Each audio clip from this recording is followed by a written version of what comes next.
Mga tayos lang kaya si Gabi. Kaya nga eh. Diyan siya.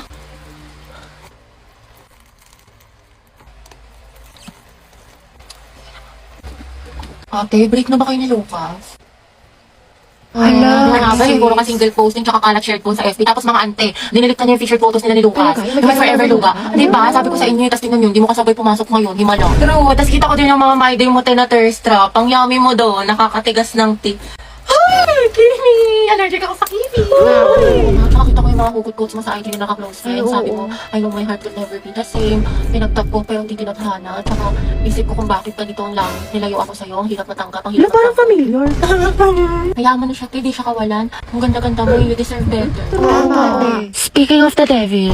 Okay, class, why we should learn about history. Yes, Gabi. Ma'am, I believe po na importante po kasi talaga ang history sa ating lahat. Buti pa nga po yung history no pinapahalagahan. Ako hindi. Sana history na lang ako, ma'am, no?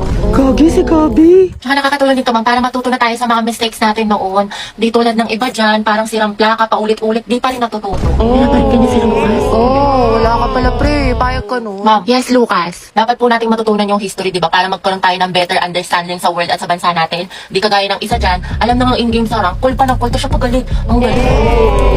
Wow, palibasa kasi, kadugo mo yung girl best friend mo, mukhang jungle buff. In fairness ha, magkamukha kayo.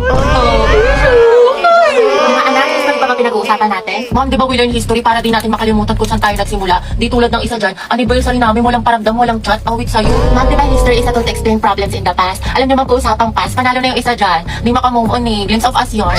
Glimpse of us ka pala, Lucas eh. Go, Gabi! Makita mo kung sino ka! Ikaw nga kung pagalingin sa paghinala at tatuyuan, MVP ka na eh, road to mythical glory. Putot mo, may bubok na itlog. Iyo, kanina eh. Kasi naman sa hininga mo amoy imbornal. Yak, talaga? Talago? Pangit-pangit mo, di kita babalikan. Eh, di wow. Eh, di meow.